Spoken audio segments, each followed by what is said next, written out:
வணக்கம் மக்களே. இப்போ பாக்ஸில் இருக்கிறது என்ன அப்படிங்கிறது வீடியோ டைட்டில் பார்த்தாலே நீங்கள் தெரிஞ்சிருப்பீங்க. Apple MacBook 2020 latest edition. 2020 Apple வந்து 2 மேக்புக் விட்டுருந்தாங்க. ஒன்று வந்து இன்டெல் ப்ராசஸர், அப்புறம் லேட்டஸ்ட்டாக வந்து M1 ப்ராசஸர். M1 ப்ராசஸர் வந்து அவங்களோடது. ஸோ ரெண்டுத்துக்கும் என்ன டிஃப்ரென்சஸ், ஏன் வந்து ஆப்பிள் வந்து M1 ப்ராசஸர் விட்டாங்க, அதெல்லாம் வந்து நம்ம டீட்டெயில்டாக இந்த வீடியோவில் பார்ப்போம். அதுக்கு முன்னாடி நாம் வந்து இதை அன்பாக்ஸ் பண்ணுவோம்.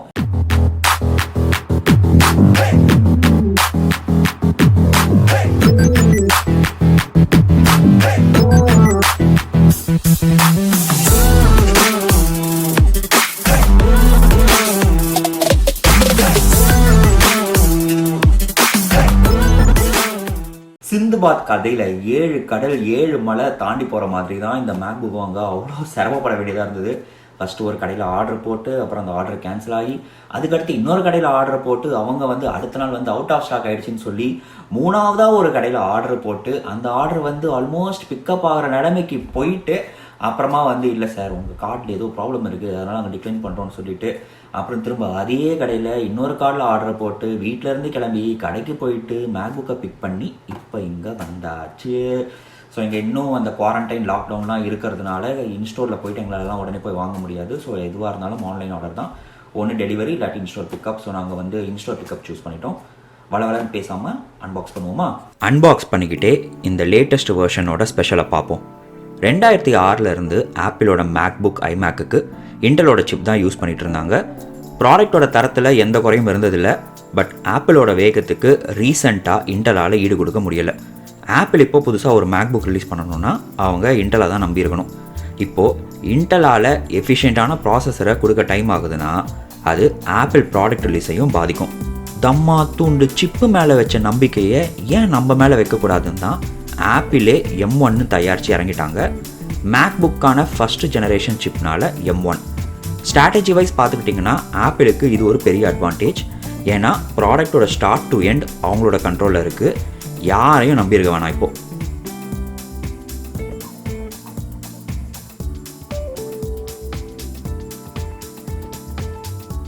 பாக்ஸில் இருந்து எடுத்தாச்சு. ஸோ ஒரு பாக்ஸில் இருந்து இன்னொரு பாக்ஸு, இது 2 அன்பாக்சிங் தான் சொல்லணும். இந்த பாக்ஸ் இப்போ பிரிப்போம்.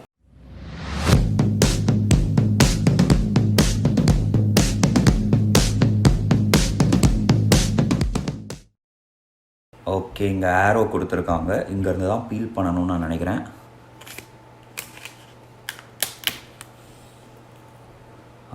ப்ளீஸ் ஸ்மூத் எடுத்தாச்சு பாருங்கள். Let's do the final unboxing. ஜிங் ஜிங் ஜிங் ஜிங் ஜிங் ஜிங் ஜிங் ஜிங் ஓகே காய்ஸ், இவங்க பார்த்துக்கிட்டிங்கன்னா எல்லாமே ஈஸியாக தான் வச்சுருக்காங்க. இப்படி பேப்பரை தூக்கணுன்னா மேக்புக் வெளியே எடுத்தாச்சு. பார்த்துட்டிங்களா? ஓகே, ஸோ இப்போ பாக்ஸ்குள்ளே வேறு என்னென்ன இருக்குன்னு நம்ம பார்ப்போம். சார்ஜிங் கேபிள் கொடுத்துருக்காங்க. ஸோ நம்ம நார்மல் லேப்டாப்பில் பார்க்குற மாதிரிலாம் இல்லை, இது USB type charging. Next I think manual and warranty இருக்குது, design by Apple in California. அப்புறம் சார்ஜிங் போர்ட் இருக்குது. ஸோ இது வந்து USB ஃபாஸ்ட் சார்ஜிங். உங்களுக்கு இதில் ஒரு முக்கியமான இன்னொரு விஷயம் ஒன்று சொல்கிறேன். ஸோ நீங்கள் என்ன லேப்டாப் வாங்குறீங்களோ அதுக்கேற்ற மாதிரி ஸ்டிக்கர் வந்து நீங்கள் ஓட்டலாம். அதுக்கான ஸ்டிக்கரையும் அவங்க இங்கே கொடுத்துருப்பாங்க, அதாவது இந்த ஆப்பிள் லோகோக்கான ஸ்டிக்கர். என்னன்னா பாருங்க. இதில் இன்னொரு இன்ட்ரெஸ்டிங்கான விஷயம் என்னென்னு பார்த்துக்கிட்டிங்கன்னா, பொதுவாக நீங்கள் ஆப்பிள் ப்ராடக்ட்ஸ் வாங்கினாலே உங்களுக்கு இந்த மாதிரி ஸ்டிக்கர் கொடுப்பாங்க. அது வந்து ஒயிட் கலரில் தான் இருக்கும்.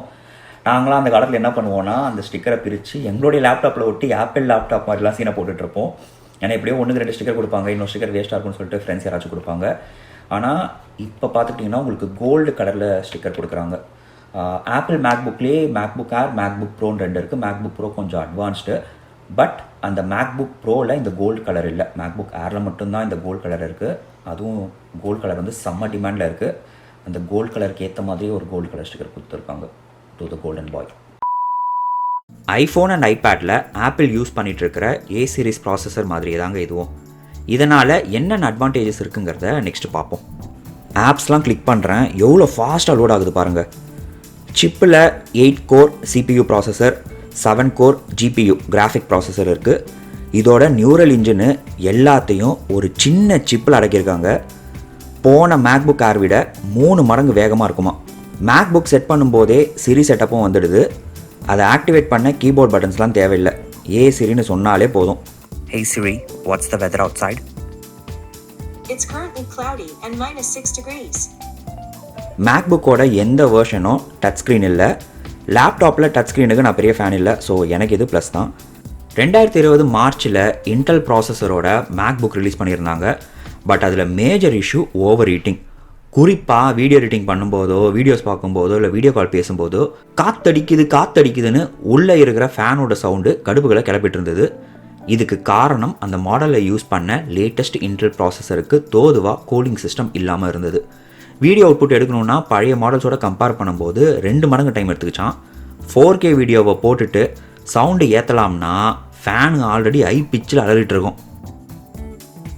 இப்போ வந்திருக்கிற மேக்புக் ஏர் M1ல் ஃபேனே இல்லை. ஏன்னா CPU ஒவ்வொரு டாஸ்க்குக்கும் குறைஞ்ச எனர்ஜி எடுத்துக்கிறதால ஹீட் ஜென்ரேட் ஆகிறதும் கம்மியாகுது. ஸோ நீங்கள் ஹெவி ஒர்க்லோட் டாஸ்க் பண்ணாத வரைக்கும் மேக்புக் ஏர் உங்களுக்கு எந்த பிரச்சனையும் கொடுக்காது.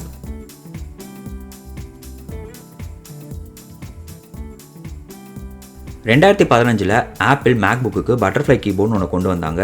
ஸ்லிம் டிசைன், இன்னும் லைட் வெயிட்டாக இருக்கும்னு பில்டப் பண்ணாலும் அந்த டிசைனே ஃப்ளாடாக இருந்ததால் நிறைய நெகட்டிவ் ரிவ்யூஸ். இதில் பாருங்கள், கீபோர்டோட 2 எண்டும் சென்டரில் கனெக்ட் ஆகிறதால அதை சுற்றி இருக்கிற இடத்துல ஈஸியாக அழுக்கு டஸ்ட்லாம் அக்குமுலேட் ஆகிடும். ஓம்பொடிலாம் சாப்பிட்டுட்டு கையை கீபோர்டு மேலே வச்சு உதறினீங்கன்னா உள்ளே போய் எல்லா ஓம்பொடியும் சேர்ந்துக்கும். அப்புறமா அந்த கீயே ஒர்க் ஆகாமல் போயிடும். இன்னொன்று, ஃப்ளாட்டாக இல்லாததால் டைப் பண்ணும்போது எக்ஸ்ட்ரா சவுண்டும் வரும். போன வருஷத்தில் இருந்து பட்டர்ஃப்ளைக்கு டாட்டா காட்டிட்டு சிசர்ஸ் மெக்கானிசமில் ஒர்க் ஆகிற மேஜிக் கீபோர்டு கொண்டு வந்தாங்க.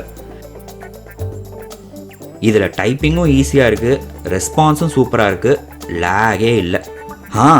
கீபோர்டில் இன்னொரு விஷயமும் இருக்குது பாருங்கள். டிஃபால்ட்டாக மேக்புக்ஸ்லாம் பேக்லிட் கீபோர்டோட தான் வரும். விண்டோஸ் லேப்டாப்னால் நீங்கள் இதுக்கு எக்ஸ்ட்ராவாக பே பண்ண வேண்டியிருக்கும். நைட் டைமில் லைட்ஸ் ஆஃப் பண்ணி ஏதாச்சும் ஒர்க் பண்ணுறீங்கன்னா இது ஒரு சூப்பர் ஃபீச்சர். ஆப்பிள் ப்ராடக்ட்ஸில் ஒன் ஆஃப் த பிக்கஸ்ட் ப்ளஸஸே டிஸ்பிளே தான். மேக்புக் ஏரில் அவங்களுடைய ட்ரேட்மார்க் ரெட்டினா டிஸ்பிளே தான் தந்திருக்காங்க. LED IPS பேனல்னால டிஸ்பிளே கிறிஸ்பாக இருக்குது. விண்டோஸோட HD ஃபுல் HDயோட இந்த டிஸ்பிளேவை கம்பேர் பண்ண முடியாது. பட் சைட் பை சைட் வச்சு பார்த்தா டிஸ்பிளே டிஃப்ரென்சஸை நீங்களே பாருங்கள். சைட் வியூவிங்லேயும் மங்களா இல்லாமல் கிளியராக இருக்குது.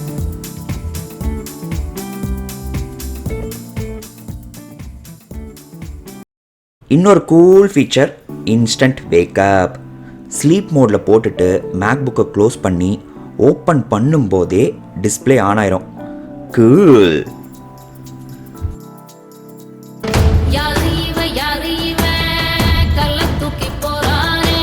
அவ்வளோ பில்டப்லாம் இதுக்கு இல்லை. செம்ம லைட் வெயிட் பாருங்க. மொத்தமே அசால்ட்டாக தூக்கலாம். பாருங்க, ரொம்ப ஸ்லீக்காக நல்ல தின்னாக டிசைன் பண்ணியிருக்காங்க. உங்கள் ஃபிங்கர் பிரிண்ட் மூலமாகவும் நீங்கள் மேக்புக்கை அன்லாக் பண்ணலாம். டச் ஐடிக்கான கீபோர்டு டாப் ரைட்டில் இருக்குது. ரீசெண்டாக வந்துட்டு இருக்கிற விண்டோஸ் லேப்டாப்லேயும் இந்த ஃபீச்சர் இருக்குது. ஃபிங்கர் பிரிண்ட்டை ரெக்கக்னைஸ் பண்ணுறது, ரெஸ்பான்ஸ் டைம் ரெண்டுத்துலேயும் விண்டோஸ் லேப்டாப்போட இது சுப்பீரியராகவே இருக்குது. நெக்ஸ்ட்டு சவுண்ட் டெஸ்ட்டுக்கு போவோம். மேக்புக் ஏரில் கீபோர்ட் கீழே தான் ஸ்பீக்கர்ஸ் இருக்குது. 2 சைட்லேயும் இது மாதிரி ஸ்பீக்கர்கள் கொடுத்துருக்காங்க. நல்ல லுக்காக இருக்கட்டும்னு. நல்ல அதிரடியாக சாங்கோட ஆரம்பிப்போம்.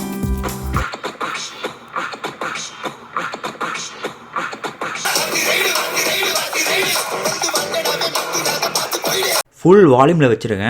சவுண்ட் கிளாரிட்டியை பாருங்கள். பேஸ் எஃபெக்டோட இறைச்சல் இல்லாமல் க்ளீனாக விழுது. எனக்கு இதில் இருக்கிற ஒரே குறை 2 USB Type-C போர்ட் தான் தந்திருக்காங்க. அதுவும் ஒன்று நீங்கள் சார்ஜுக்கு யூஸ் பண்ண ஆரம்பிச்சிட்டிங்கன்னா ஒன்று கண்ணே கண்ணுன்னு தான் இன்னொன்று இருக்கும். 16 இன்ச் மேக்புக் ப்ரோவில் 4 Type-C போர்ட்ஸ் இருக்குது. அப்போனா அதை வாங்கிக்கடான்னு ஆப்பிள் சொல்லும். $3000 எங்கே போகிறது? அதனால் அமேசானில் இந்த மாதிரி USB Type-C அப் வாங்கிக்கிட்டிங்கன்னா SD கார்டு, USB 3.0 சப்போர்ட் பண்ணிகிட்டு இருக்கிற டிவைசஸ்லாம் யூஸ் பண்ணலாம். மானிட்டர் கூடவும் ஈஸியாக கனெக்ட் பண்ணிக்கலாம். பேட்ரி யூசேஜை இன்னும் கொஞ்சம் மாதம் யூஸ் பண்ணால் தான் கரெக்டாக சொல்ல முடியும். ஆப்பிள் 18 மணி நேரத்துக்கு மேக்புக் ஏர் நிற்குங்கிறாங்க.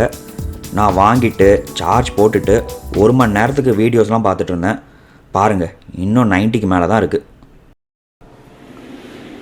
ஓகே, அன்பாக்ஸ் பண்ணியாச்சு.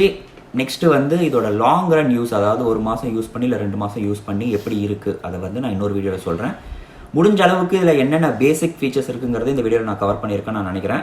எதையாச்சும் நான் மிஸ் பண்ணியிருந்தேன்னா கமெண்ட்ஸில் வந்து சொல்லுங்கள். நான் வந்து என்னுடைய அடுத்த வீடியோவில் வந்து அதை பேசுகிறேன். வீடியோ பிடிச்சிருந்தனா என்ன பண்ணணுங்கிறது நான் போன வாட்டியே உங்களுக்கு வந்து நான் மெசேஜாக காட்டிட்டேன். ஸோ அதை நீங்கள் மறக்காமல் பண்ணுவீங்கன்னு நான் நினைக்கிறேன். கூடிய சீக்கிரம் இன்னொரு இன்ட்ரெஸ்டிங் வீடியோட உங்களை எல்லாம் வந்து சந்திக்கிறேன். அது வரைக்கும் உங்களிடமிருந்து விடைபெறுவது ஊர் சுற்றும் வாலிபன்.